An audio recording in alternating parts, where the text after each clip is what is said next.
एक मल्ला हुए केवट। तो क्या करते, एक बार इन्होंने गुरु दीक्षा ली अपने गुरुजी से, और गुरुजी ने बस एक बात कही थी इनसे कि तुमसे कोई घर परिवार के लिए पूछे, घर संसार के लिए पूछे, व्यवहार व्यापार के लिए पूछे, तो बस एक ही बात कहना, गोपाल जी जाने हम क्या जाने, गोपाल जी जाने। अब गुरुजी ने बात कही तो इन्होंने गुरुजी की बात को मान लिया। अब इनसे कोई भी कुछ भी पूछता तो हमेशा कहते भैया गोपाल जी जाने हम क्या जाने, गोपाल जी जाने। अब धीरे धीरे समय बीता, विवाह हुआ, एक कन्या दो पुत्र हुए। कन्या के विवाह का प्रश्न आया। अब निर्धन थे, गरीब थे, तो अपने दोनों पुत्र, दोनों बेटों को बुलाया और कहा कि बहन विवाह योग्य हुई है तुम्हारी, ऐसा करते हैं हम नगर सेठ से कुछ धन पैसा उधार लेते हैं और पुत्री का विवाह करते हैं, विवाह के पश्चात परिश्रम करके धन एकत्रित करके लौटा दें। ठीक है, गई नगर सेठ के पास, धन उधार लिया, पुत्री का विवाह किया। अब धीरे धीरे विवाह के पश्चात परिश्रम करते, मेहनत करते, धन जोड़ जोड़ कर जाकर नगर सेठ का वापस लौटाते। एक दिन गई और जाकर नगर सेठ का सारा धन लौटाया है, पूरा ब्याज दिया है। अब नगर सेठ ने एक पर्ची दी इन्हें, उस पर लिखा था कि आपका सारा कर्जा चुक गया है, अब कोई कर्जा, कोई धन बाकी नहीं है। नगर सेठ ने यह पर्ची उन्हें दी और कहने लगा यह सब बातें। तो इन्होंने कहा भैया गोपाल जी जाने हम क्या जाने, गोपाल जी जाने हम क्या जाने। अब नगर सेठ समझ गया कि ये बड़ा भोला है, ये बहुत सीधा है। तो नगर सेठ ने क्या किया, जो असली पर्ची थी उसको अपने पास रख लिया और एक झूठी रसीद बना दी जिस पर कुछ नहीं लिखा था, और वह उस मल्लाह को दे दी कि लो ये तुम्हारे धन चुक जाने की रसीद है। अब मल्लाह ने रसीद ली और बस एक ही बात कही, गोपाल जी जाने हम क्या जाने। रसीद को रख लिया, रहने लगा। धीरे धीरे समय बीता। अब एक दिन उस नगर सेठ ने मल्लाह के ऊपर केस करवा दिया, मुकदमा करवा दिया कि इन्होंने हमसे धन लिया था पुत्री के विवाह के लिए और अभी तक लौटाया नहीं है। अब मल्लाह को बुलाया गया कचहरी में।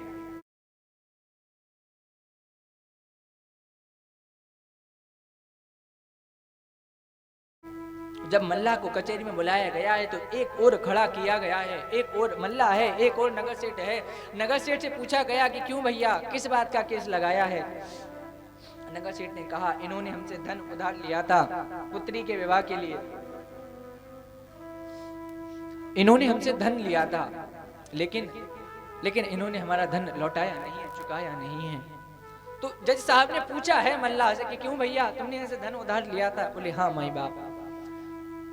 तो तुमने लौटाया क्यों नहीं। बोले हुजूर हमने एक एक पैसा पाई चुकाई है। तो अब जज साहब ने पूछा अगर तुमने चुकाई है तो कोई रसीद इन्होंने तुम्हें दी होगी, तो तुम उस रसीद को निकाला है कि माई बाप ये रही, बस हमारे पास तो यही है, बाकी गोपाल जी जाने हम क्या जाने। और जब जज साहब ने उस रसीद, उस पर्ची को देखा तो उस पर कुछ नहीं लिखा था। अब जज साहब ने पूछा कि भैया इस पर तो कुछ नहीं लिखा है, क्या इसके अलावा कोई और पर्ची है तुम्हारे पास।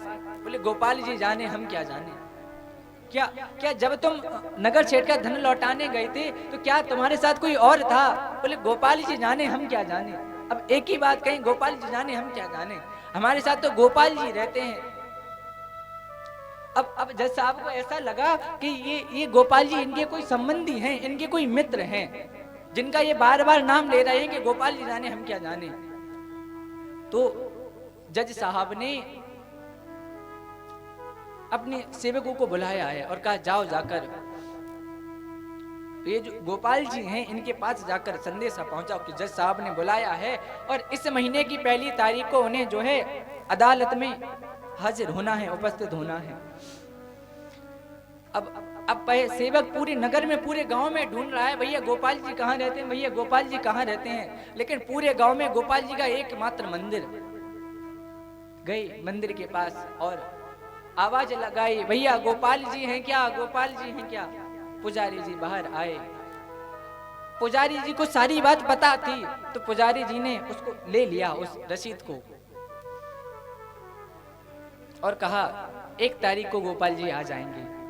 और आज जब पुजारी जी गए हैं भगवान के पास, गोपाल जी के पास, तो आज पुजारी जी के नेत्रों से आंसू निकल रहे हैं कि नाथ, अभी तक आपके पास बड़ी सुंदर सुंदर भेंट आई, कभी वस्त्र आए, कभी आभूषण आए, कभी भोजन आया, कभी पकवान आए, लेकिन आज एक बड़ी विचित्र भेंट आई है। और नाथ, इसे स्वीकार कर लेना। रखा है वह पर्चा, वह रसीद रखी है ठाकुर गोपाल जी के सामने। और 1 तारीख की प्रतीक्षा करने लगे पुजारी जी। और 1 तारीख जब आई है, प्रातः काल पुजारी जी उठे हैं, ठाकुर जी की सेवा पूजा की, स्नान करवाया, ठाकुर जी को आज नए नए वस्त्र पहनाए हैं गोपाल जी को, कि आज हमारे गोपाल जी को बाहर जाना है। मल्ला हाजिर हुआ, उपस्थित हुआ, और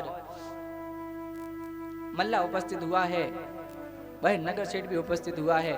अब प्रेम से राधे राधे श्याम। अब जैसे ही जज साहब ने आवाज लगाई, गोपाल जी हाजिर हो, गोपाल जी हाजिर हो, तभी एक बूढ़ा कमर झुकाए चला आ रहा है।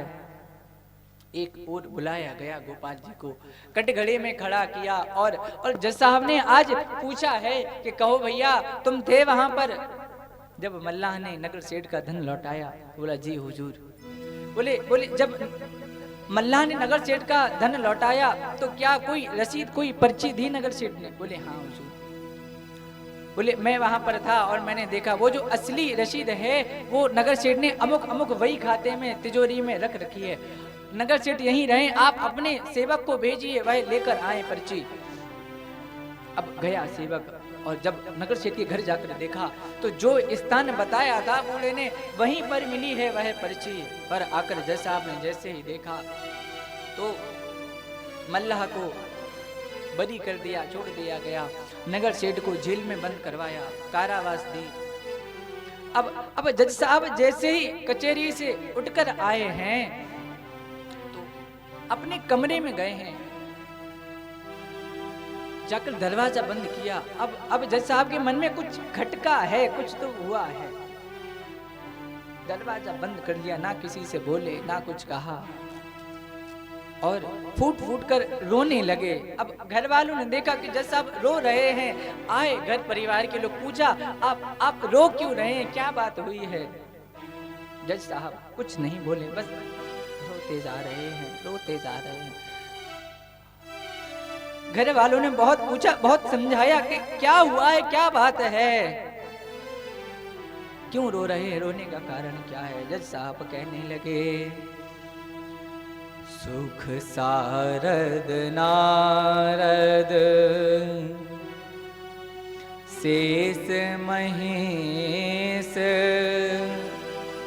दिनेश के ध्यान ना आते रहे।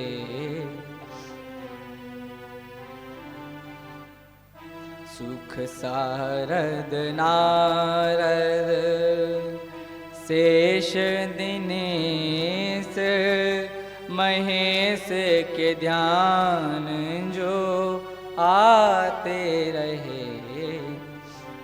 बोले जो इनके ध्यान में भी नहीं आते वो सुई इसी अदालत। कह रहे हैं जज साहब के सुख सारद नारद शेष महेश जो इनके ध्यान न आते रहे। बोले जो इनके ध्यान आते हैं, बोले ये सब भी जिनको ध्याते हैं आज वही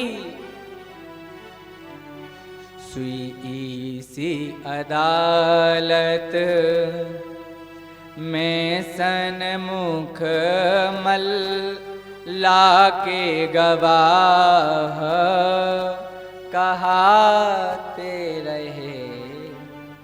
बोले इसी अदालत में सन्मुख हमारे आकर सामने खड़े रहे और मल्ला के गवाह कहते रहे।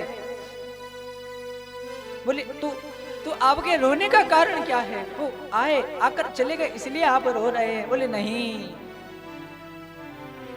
सुख दो के हूँ दरस दियो जो दियो दुख ने कहूँ नाही जा। दुख ने कहूँ नाही जो जाते रहे। बोले बोले उनके आने का सुख है, उनके जाने का दुख नहीं है कि भगवान आकर चले गए। बोले बोले फिर रोने का कारण क्या है? जज साहब के धैर्य का बांध टूट गया, रोने लगे फूट फूट कर और कह रहे हैं, बोले ना तो उनके जाने का दुख है, वो आए इस बात का सुख तो है, लेकिन उनके जाने का दुख नहीं है। बोले दुख इस बात का है, मैं कुर्सी पे जना, मैं कुर्सी पे बना जज, बैठा रहा जग, देश खड़े समझाते रहे। इस बात का है, मैं कुर्सी पे बना जज बैठा रहा, हम बैठे रहे कुर्सी पे जज बने और जगदीश खड़े समझाते रहे। बोले हमने उन्हें उठकर प्रणाम भी नहीं कर पाया, हम खड़े होकर उन्हें प्रणाम भी नहीं कर पाए, इस बात का दुख है। अब घर वाले बहुत समझा रहे हैं, बहुत रोक रहे हैं, लेकिन जज साहब बस रोते जाते हैं, रोते जाते हैं।